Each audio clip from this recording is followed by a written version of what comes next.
Et si jamais tu te demandes, c'est fait par Binge Audio. Après avoir longtemps été tabou, la ménopause est sortie du bois en 2023, avec l'émergence de podcasts comme Chaud Dedans, de témoignages de célébrités dans les médias, ce qui a même poussé le président de la République à missionner la députée Stéphanie Rist pour faire des recommandations sur une meilleure prise en charge de la ménopause. Je l'ai invitée pour voir quel genre de mesures elle recommande pour les 12 millions de Françaises qui sont ménopausées et qui étaient jusqu'ici largement sous les radars dans l'espace public, les entreprises et les médias. En préparant cette mission, elle a constaté de nombreuses réticences dans la société, les entreprises, à faire place à la ménopause, voire juste à l'aborder. Alors, quelles mesures met-elle en avant pour une meilleure prise en charge ? Est-ce que la révolution ménopause est en marche ? Je vais lui demander aussi, sur un plan plus personnel, comment elle a navigué sa barque dans le milieu politique qui reste assez sexiste. Est-il agiste aussi ? C'est ce qu'on va voir ensemble. Bonjour Stéphanie Rist. Bonjour.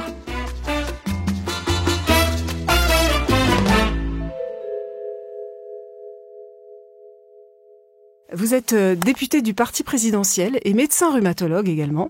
Vous étiez donc très bien placée pour être missionnée par Emmanuel Macron fin 2024. Alors, en quoi a consisté votre travail exactement ? Alors en fait, c'était lancé par le président de la République au mois de mai dans la suite des sujets de la santé des femmes qui sont abordés depuis 2017. Vous savez, les plans endométriose, les avancées qu'on a pu faire sur l'endométriose ou d'autres sujets de santé des femmes. Il manquait une partie avec la ménopause et donc il a décidé de prendre ce sujet au mois de mai l'année dernière et ensuite le Premier ministre m'a missionné, donc député en mission, ça dure 6 mois et c'est un travail qu'on fait en plus de son travail de député pour essayer de analyser le sujet et de faire des recommandations. Alors, c'est pas dévoiler un grand secret que de dire que moi-même je suis passée dans votre bureau, vous avez auditionné énormément de femmes, 1200 femmes je crois, pour parler de leur ménopause, c'est ça ? Alors 1300 femmes ont répondu à un questionnaire que nous avons envoyé parce que dès le début de cette mission, j'ai reçu énormément de témoignages de femmes et il me semblait vraiment impossible de faire cette mission sans accueillir la parole des femmes et sans écouter ce qu'elles avaient à dire. On voit bien que ce sujet est complètement invisibilisé et dès qu'on donne la possibilité aux femmes d'en parler, il y a une véritable nécessité pour elles d'en parler. À votre avis, c'est votre double casquette de médecin et de député qui a fait que vous avez été choisie pour cette mission ? Alors probablement d'ailleurs au démarrage de cette mission, j'avais une idée très médicale et aussi personnelle de la ménopause, mais en travaillant pendant ces 6 mois, j'ai pu avoir une approche assez différente qui a évolué tout au long de la mission et j'ai trouvé ça vraiment passionnant. Alors, vous m'avez raconté quand on s'est rencontrés dans le cadre de cette mission que vous aviez envoyé aussi des questionnaires aux entreprises, des questionnaires aux syndicats. Vous allez peut-être me dire si vous avez envoyé d'autres interlocuteurs, mais vous avez constaté quand même beaucoup de réticences pour aborder le sujet. Oui, alors il y avait 3 grandes parties dans cette mission. La première partie, c'est comment on pouvait mieux informer les femmes, quel que soit l'endroit où elles habitent et quel que soit leur milieu social. Tout ça nous a fait rencontrer des influenceuses, nous a fait rencontrer les services de Santé publique France qui font les campagnes de communication. Voilà, un grand nombre d'acteurs. Puis il y avait une deuxième partie sur la prise en charge plus médicale et là on a rencontré donc toutes les sociétés savantes, les médecins, les sages-femmes, les kinés, enfin tous les professionnels qui peuvent être concernés et bien sûr aussi les patientes, les femmes elles-mêmes. Et puis une troisième partie était de dire est-ce qu'il existe un retentissement de la ménopause sur le travail ? Est-ce que des entreprises se sont emparées de ce sujet ou des syndicats ? Comment ça se passe dans le milieu du travail ? Et ça c'était la troisième partie pour laquelle effectivement on a envoyé des questionnaires aux associations de direction de ressources humaines, aux syndicats, avec des retours sur ces questionnaires qui montrent que ce sujet est quasiment pas préempté dans notre pays à l'heure actuelle. Mais c'est-à-dire quelles étaient les réponses ? Il y avait des réponses assez hallucinantes, alors qui montrent que la ménopause est vraiment un sujet de femmes et qui montrent que on vit dans un monde encore très sexiste, puisqu'on avait des réponses, par exemple, au lieu de nous parler de la ménopause, parlez-nous de l'andropause. Or, l'andropause, ça concerne oui, mais pourquoi 10% des hommes. Pourquoi noyer le poisson ? 10% des hommes et après 80 ans. Donc, pas énormément de rapport avec le travail. Voilà, donc c'est vraiment un sujet, on est vraiment au début d'un travail qui doit être fait, et vraiment notre rapport est pour moi le début d'action à mener dans notre pays dans les années qui viennent. Mais vous y avez vu quoi dans ces réponses? Un désintérêt ou alors la marque du tabou? Qu'est-ce que vous y avez lu, vous? Il y a un véritable tabou, on a pu le mettre en évidence. Il existait déjà des chiffres dans les sondages, mais quand une femme sur deux seulement en parle à son mari, quand 80% des femmes se disent pas entendues sur ce sujet, pas écoutées, on voit bien qu'il s'agit d'un sujet qui est un véritable tabou. Et dans le travail, c'est même au-delà d'un tabou, c'est quelque chose qui n'existe pas. Il n'y a pas d'ailleurs d'association pour la ménopause. Pour mieux vivre sa ménopause, ça n'existe pas. Vous voyez, c'est vraiment plus qu'un tabou, ça n'existe pas. On peut parler de double peine, en fait, pour les femmes, c'est-à-dire à la fois du sexisme et puis de l'agisme. Alors c'est même une triple peine, parce que la ménopause en elle-même peut être une peine, même si, et nous luttons dans ce rapport pour présenter la ménopause sur une forme très positive, parce que c'est aussi un moment où les enfants sont plus grands, où les femmes ont acquis de l'expérience, où elles ont enfin une deuxième vie qui débute. Dans certains pays, comme au Japon par exemple, c'est appelé le second printemps. Donc on peut voir la ménopause sur un angle très positif.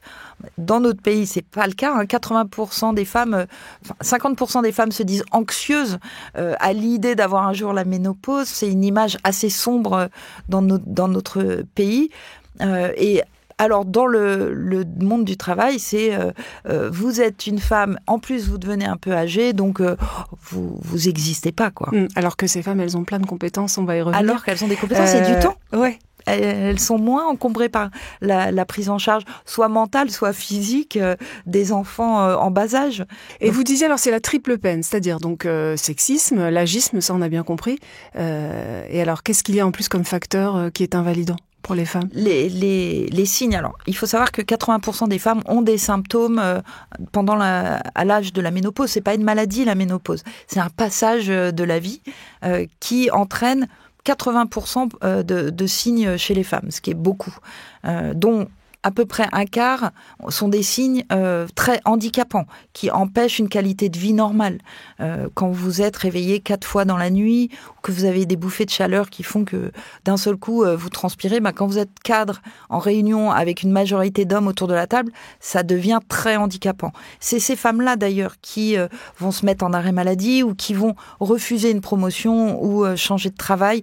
Très souvent, on voit ces femmes qui deviennent auto-entrepreneurs après pour avoir des horaires flexibles. Vous ou dites dans votre rapport, c'est une femme travail. sur 10 à peu près, à peu près. Voilà, à cause justement de ce tournant de la ménopause, préfère démissionner. C'est quand même fou.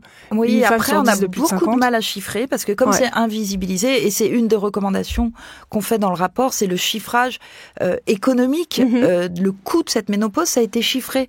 Dans d'autres pays, on a auditionné une députée anglaise qui est très engagée sur le sujet depuis plus de 7 ans maintenant. On a regardé des études au Japon, par exemple, c'est le coût de la ménopause est considéré à 11 milliards par an, en arrêt maladie, en perte de compétences et en départ à la retraite plus précoce. Ça parce qu'elles sont pas valorisées dans les entreprises, justement. Exactement. Et il y a peut-être des choses à remédier là-dessus, on va en reparler. C'est vrai qu'au Japon, c'est 11 milliards. Bon, ils ont 2 fois plus d'habitants, mais bon, ça veut dire quand même que chez nous, il y a aussi un coût énorme. Et c'est vrai aussi qu'il y aurait moins d'arrêt maladie s'il y avait plus d'accompagnement, peut-être, de la ménopause au travail. Bien sûr, et plus de compétences qui restent dans l'entreprise, en fait. C'est pour ça qu'une des recommandations est de chiffrer ce coût en France pour être un bon levier auprès des entreprises, pour, même s'ils ils restent à ne pas vouloir s'occuper de la femme, au moins de s'occuper de ce coût économique. Et on pense que ça pourrait être un vrai levier pour améliorer la vie des femmes au travail. Alors, dans votre rapport qui est paru début avril, vous avez fait 25 propositions très concrètes. Alors, pour prendre les choses dans l'ordre, on va commencer, si vous voulez bien, par les recommandations de l'ordre médical. Vous êtes rhumatologue vous-même. La ménopause, ça vous concerne notamment parce que l'ostéoporose touche beaucoup de femmes ménopausées. Quelles sont vos recommandations sur le plan médical ? Alors, notre mission même si moi je suis médecin, je ne suis pas dans cette mission en capacité de donner les recommandations médicales. C'est la Haute Autorité de Santé qui, grâce à cette mission notamment, a relancé ses travaux pour actualiser les recommandations pour la prescription du traitement hormonal substitutif de ménopause. Le traitement hormonal de ménopause, c'est un traitement qui existe depuis de nombreuses années. On a pu mettre en évidence dans cette mission qu'il est prescrit seulement à 2% des femmes de notre pays. Alors on avait 6% comme chiffre, mais effectivement, j'ai vu que dans votre rapport, vous avez un chiffre encore plus bas. On a, avec un gros travail qui a été réalisé, dans ce rapport, nous montrons les départements dans lesquels il est prescrit. Donc on se rend compte que dans les départements les plus riches, d'une part, en termes de pouvoir d'achat. Et les départements les plus riches en nombre de gynécologues, ce traitement est plus prescrit. Donc on voit une cartographie de la France là où il faut aller absolument faire des efforts en termes d'écoute de la patiente et de prescription très probablement de traitement hormonal, puisque si on considère qu'un quart des patientes a soit des symptômes sévères, soit des risques de répercussion de la ménopause plus tard, vous savez, les risques cardiovasculaires et les risques de fracture, ça veut dire qu'on devrait avoir des taux de prescription de ces traitements qui soient beaucoup plus élevés que les 2% qu'on constate dans notre pays. Mais c'est la Haute Autorité de Santé qui doit faire les recommandations médicales sur la prescription de traitement hormonal. Et alors, comment est-ce qu'on y remédie à ça ? Parce que c'est vrai que 2%, c'est pas beaucoup, et qu'en plus, il y a des inégalités territoriales, comme vous le dites. Ce qu'on s'est rendu compte dans le cadre de la mission, en auditionnant les différents professionnels et les femmes, c'est il faut beaucoup plus et mieux former les professionnels de santé qui vont être autour de la femme, autour de cet âge-là. Il y a probablement des actions à faire aussi, et c'est ce qu'on recommande, au niveau du rendez-vous de prévention qui ont été mis aux âges clés de la vie, notamment aux alentours de 45 ans. Et dans ce questionnaire qui est reçu par les femmes de cette tranche d'âge, il faut insister sur la ménopause pour qu'elles puissent se rendre compte elles-mêmes que les signes qu'elles ont sont en rapport avec la ménopause. Parce que pour l'instant, c'est pas le cas. C'est pas le cas. Aujourd'hui, dans ce bilan, on parle pas beaucoup de péréménopause et de ménopause. Et puis, beaucoup de femmes ne savent pas que les signes qu'elles ont sont en rapport avec la ménopause. Ça, c'est toutes les recommandations qu'on fait sur la première partie, sur l'information. Comment une femme peut reconnaître que les signes qu'elle a, c'est la ménopause qui va arriver ou qui arrive, et comment elle peut elle-même aussi agir sur sa santé, puisque la santé, c'est aussi le bien-être, c'est pas que le traitement médical. Et donc, je pense par exemple à la fatigue qui peut s'associer à la dépression et à l'activité physique qui est nécessaire. Tout ça, c'est dans les recommandations que nous faisons sur l'information. Mais alors, c'est vrai qu'on dit souvent que la ménopause, c'est quoi ? C'est 2 heures dans le parcours des étudiants de médecine. Est-ce qu'il faudrait que ce soit plus ? Moi, j'ai envie de dire oui, mais est-ce que c'est aussi votre recommandation ? Après, il y a la discussion entre la formation initiale et la formation continue. Ce qui est très important, c'est de repérer l'équipe de professionnels qui peut s'occuper des femmes à cet âge-là. D'ailleurs, c'est pas que les médecins, ce sont aussi les sages-femmes qui ont suivi les femmes généralement dans les périodes avant. Elles réclament d'ailleurs un rôle plus important, les sages-femmes. Nous recommandons de leur donner un rôle, déjà d'une part pour mieux les former, et d'autre part pour qu'elles puissent éventuellement prescrire le traitement hormonal quand les femmes n'ont pas de pathologie associée, de maladie associée, dans les cas simples en fait. Oui. Et en plus, ça remédie au désert médical et au fait que parfois on a du mal à trouver un gynéco à côté de chez soi. On a besoin de beaucoup d'écoute sur la ménopause, et tous les professionnels en capacité de pouvoir le faire doivent être, je dirais, utilisés et donc mieux formés aussi. C'est ce que disait la sage-femme Anna Roy que j'ai reçue dans l'épisode précédent. Alors, les femmes qui n'ont pas de réponse satisfaisante, et il y en a beaucoup, se tournent pour certaines vers les médecines alternatives. Est-ce qu'il faut se méfier de ce qu'on pourrait appeler le méno-business, c'est-à-dire des sortes de solutions miracles sur les symptômes les plus invalidants ? Vous savez, c'est 17 millions de femmes actuellement qui ont la ménopause. Donc c'est un marché, je dirais, très conséquent. 100% des femmes qui atteignent l'âge aux alentours de 50 ans vont passer par la ménopause. Donc évidemment, il y a un marché qui est important et qui propose, qui remplit le vide, je dirais, de la pas très bonne information et de la mauvaise écoute de ces femmes. Donc, il est très important, et c'est ce que l'on rappelle dans notre rapport, que la Haute Autorité de Santé puisse établir les mesures médicales ou en alternative médicale qui ont montré des preuves scientifiques d'efficacité, et puis de pouvoir informer les femmes aussi sur ce que ça peut engendrer de prendre des plantes ou des compléments alimentaires. Ça peut améliorer la qualité de vie, mais de leur dire, voilà, la science, elle montre pas d'effet là-dessus, voilà éventuellement les risques, et tout ça, c'est la Haute Autorité de Santé qui doit le rappeler aussi.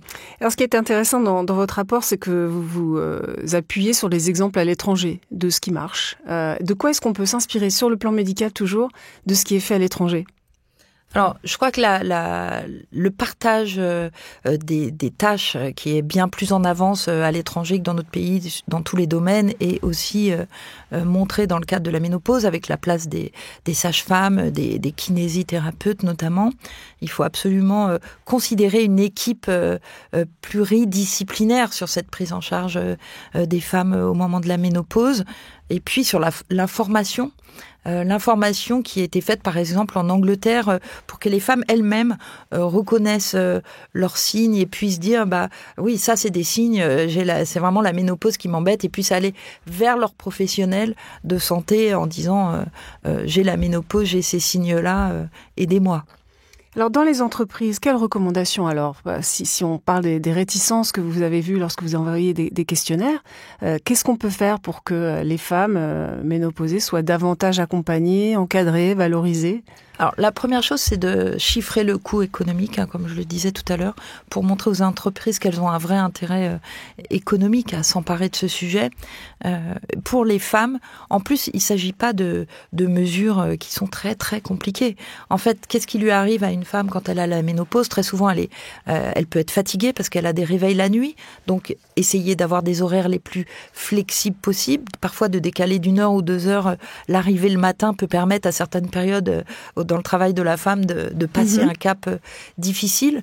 Il faut pouvoir avoir des endroits pour se rafraîchir quand on a une bouffée de chaleur. Le simple fait de pouvoir ouvrir une fenêtre, ça paraît ridicule quand on le dit comme ça, mais il y a des travails où on se pose pas la question et puis les fenêtres sont pas ouvrables et puis voilà. Enfin, voilà. Donc avoir un espace de repos éventuellement.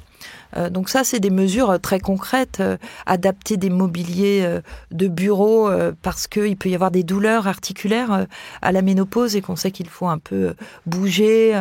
Voilà, donc c'est pas des choses qui sont hyper compliquées. Et puis ensuite, il y a le sujet du congé. Certaines collectivités territoriales, donc dans le public, ont essayé de mettre en place des congés ménopause. Des congés, voilà, ménopause. Ok. Vous avez fait votre opinion là-dessus, vous ? Alors, on a auditionné... Il y a gros débat. On a auditionné, c'est un débat compliqué. On a auditionné effectivement la collectivité de Strasbourg qui a mis en place ça, mais elle a mis en place ce congé en même temps que la formation des 400 managers, ou je ne sais plus combien ils étaient, mais ils sont nombreux, des managers sur ce qu'est la ménopause et comment la femme peut en parler, et si elle en a envie, et puis qu'ils puissent comprendre les difficultés qu'a la femme à cette période. Donc le levier du congé, en fait, est aussi tout ce qui est mis en place autour. C'est-à-dire qu'ils n'ont pas mis en place que le congé, ils ont mis en place aussi la formation des managers, l'adaptation des locaux, etc., la possibilité... Donc dans la collectivité locale, c'est ça ? Dans la collectivité locale. Donc le sujet du congé me semble intéressant peut-être en termes d'expérimentation pour voir si les femmes le prennent ou pas. Moi, je ne suis pas convaincue que les femmes finalement prendront le congé à partir du moment où les mesures sont mises en place autour. Mais pour pouvoir le dire, ça serait pas mal qu'il y ait une expérimentation pour pouvoir le confirmer. C'est vrai. Mais le gros débat, c'est que elles voudront certainement pas être davantage stigmatisées en prenant un congé spécifiquement ménopause. Je pense qu'on peut le laisser sur la base. Alors vraiment dans le cadre d'une expérimentation pour évaluer, ça me paraît indispensable parce que c'est un coût derrière qui est très important. Mais à Strasbourg, et puis sur la base du volontariat. Ça a fonctionné. Enfin, les retours sont Alors bons. on n'a pas d'évaluation puisque l'évaluation n'était pas prévue au démarrage et puis deuxièmement pour des raisons juridiques, ils ont dû arrêter ils vont devoir arrêter cette mise en place puisque les collectivités n'ont pas le droit actuellement de le mettre en place. Ça fait une discrimination avec les hommes notamment. Ah d'accord, c'est comme quand on vous dit pourquoi vous parlez pas d'andropause, quoi. C'est-à-dire qu'on peut pas centrer des politiques publiques simplement sur les femmes ? Alors, il y a des mesures juridiques à mettre en place, c'est ce que nous proposons dans le rapport. Et dans les entreprises privées, alors, parce qu'on disait, c'est dommage de perdre des femmes qui, au-delà de 45 ans, ont acquis beaucoup d'expérience, beaucoup de savoir-faire. Ça a un coût, vous l'avez dit. Donc là, qu'est-ce qu'on peut faire dans le privé ? Est-ce que vous avez des exemples d'entreprises vertueuses et qu'est-ce qu'elles font ? Alors, très peu. On a 2 entreprises qui ont mis en place les rendez-vous qui sont dans la loi, les rendez-vous de santé au travail aux alentours de 45 ans et qui permettent, donc ces entreprises ont mis en place le fait de parler de la ménopause à ce moment-là pour les femmes aux alentours de 45 ans, 50 ans et de adapter ensuite la mise en place pour elles à titre très individuel en fait. Donc c'est pas une politique généralisée dans la société, dans l'entreprise, mais individualisé en fonction de ce rendez-vous de santé au travail, ce qui me paraît très intéressant. Mmh. Parce qu'il y a un rendez-vous aussi pour les salariés du privé, qui est comme celui de 45 ans qu'on peut toutes demander, toutes et tous d'ailleurs, chez notre médecin. Ça existe aussi en entreprise, c'est ça ? Alors, le rendez-vous de prévention aux âges clés de la vie, donc il y en a un à 45 ans, celui-là, la Sécurité sociale vous envoie un papier, vous remplissez un questionnaire et vous pouvez aller voir un professionnel de santé, infirmier, médecin, pharmacien, qui est un peu un rendez-vous d'orientation, de prévention. Alors si nos auditrices n'ont pas reçu, c'est peut-être parce que c'est récent. Alors c'est très récent, ouais. On l'a voté dans la loi il y a 2 ans maintenant et ça a été mis en place cette année, donc c'est très récent. Et puis ensuite, par contre, sur le travail, pour la santé au travail, c'est une loi qui remonte déjà à quelques années maintenant et qui a mis en place un rendez-vous de santé au travail à 45 ans pour toutes les femmes salariées, et les hommes aussi d'ailleurs, pour faire un état de leur santé et de voir si il y a une réorientation dans le travail, une formation qui peut être proposée. Et ça, c'est obligatoire dans les entreprises ou c'est sur la base du volontariat, celles qui le veulent le mettre en place ? C'est en train de se mettre en place. D'accord. Et là aussi, est-ce qu'on peut s'inspirer de choses qui se font à l'étranger ? Je sais que par exemple en Angleterre, vous l'évoquiez tout à l'heure, il y a des députés qui sont très impliqués. En effet, il y a parfois un référent en ménopause qu'on peut aller voir pour parler de ces problèmes, justement. Peut-être qu'on a besoin d'une clim, peut-être qu'on est fatigué. Oui, ce qui est vraiment important, c'est que les managers soient formés, en fait, sachent ce que c'est, et que la femme puisse le dire, puisse au moins dire, ça serait bien que je puisse aérer, que je puisse aller me reposer un peu, parce qu'en ce moment je dors pas, j'ai des bouffées de chaleur la nuit, voilà, et que ça choque pas, en fait. C'est tout le travail qu'on a à faire et qui démarre dans notre société. C'est de changer la vision de la ménopause. Oui, ça entraîne des désagréments, et le plus souvent c'est que des désagréments, mais qui peuvent retentir sur la qualité de vie et au travail et personnel, et qu'on puisse en parler bien sûr à ces professionnels de santé, mais aussi au travail, puisque ça permettra à l'employeur de garder des compétences, puis à la femme d'avoir une vie qui pourrait ressembler à celle des hommes. Qu'est-ce qui va se passer avec ce rapport maintenant, ces recommandations ? Alors nous avons fait 25 recommandations qui sont des recommandations très pragmatiques et qui peuvent être réalisées dans les 2 années qui viennent. Ensuite, on remet le rapport comme je l'ai fait à la ministre de la Santé et du Travail, à la ministre en charge de l'égalité entre les hommes et les femmes. Et ensuite, le gouvernement prend ces recommandations, s'il le souhaite, et les travaille et les met en application. Sur les missions qui sont commandées comme ça aux députés, il y en a combien qui sont suivies des faits, puis combien qui finissent dans des tiroirs ? Non, alors souvent c'est suivi des faits, mais pas forcément sur l'ensemble des recommandations. C'est un peu là le dosage, et c'est vraiment très différent selon les missions. On a fait en sorte dans cette mission de vraiment travailler en amont avec les administrations, avec les services dans les ministères, pour que une fois que ces recommandations soient faites, elles soient finalement, elles puissent être continuées. Ils sont déjà au courant. On a déjà commencé le travail finalement. Alors, abordons, si vous voulez bien, maintenant un plan un petit peu plus personnel. Vous avez, je crois, 51 ans. Vous êtes dans l'âge moyen auquel les femmes atteignent la ménopause. Est-ce que c'est un sujet dont on parle en politique sans avoir peur d'être déclassé ? Alors non, je pense qu'on est très représentatif des sociétés, soit des entreprises ou dans le monde du travail habituel.